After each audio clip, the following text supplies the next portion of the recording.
I absolutely love trips to San Francisco, you know, the streets, the lights, the street art.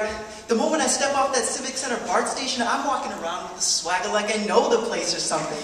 I pull out my cell phone, start texting all my homies saying, yo, what's up? I'm kicking it up in the Mission, when I'm really just up in Union Square on a field trip or something. But I'm trying so hard not to act like a tourist because, you know, there's nothing more satisfying than coming off like a local in a big city. But dusk comes around and back to reality, and now I'm homeward bound on the BART. And I realize that the lower the BART goes down on the East Bay, the slower the day goes and time seems to stay. I'm 2 stops and 2 blocks from home now. Fremont, California, aka the freak baby of Kabul, Beijing, and Bombay. To be a prodigious cook.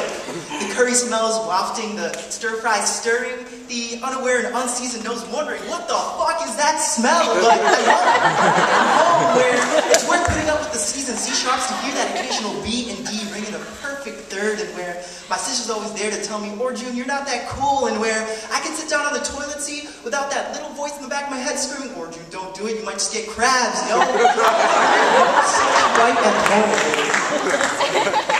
But it's a funny place for homework sometimes, and the crook of the crevice behind the cerebellum that's teased into coming out, tricked into scurrying up at the slightest sniff of a smell, and subtle aesthetics, they remind me, and suddenly I'm 2 stops, 2 blocks, 14 states, and 2 years away from home. A deep blue Ohio night, the snow reflecting the moonlight. That was my home for 16 years, but I left with so much ease. Can that be home?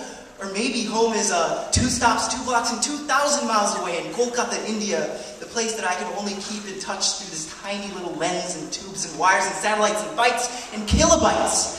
Explaining Skype to your 90-year-old mother's mother isn't too easy when all she's wondering is how they put her children's children into this little computer box. How did we end up here? As west as the West goes to California, the dream is achieved, but my dreams are wandering. So the BART rolls into the Fremont station as the sun sullenly sinks behind the buildings and apartments, leaving a purple spit in fellow Fremontians. Fellow confused, we all empty the BART, leaving it an empty exoskeleton rumbling off in the opposite direction, away from the end of the line, and like neurons pulsing, swelling, and weaning, strange displaced citizens of Fremont, California, we wonder where we belong.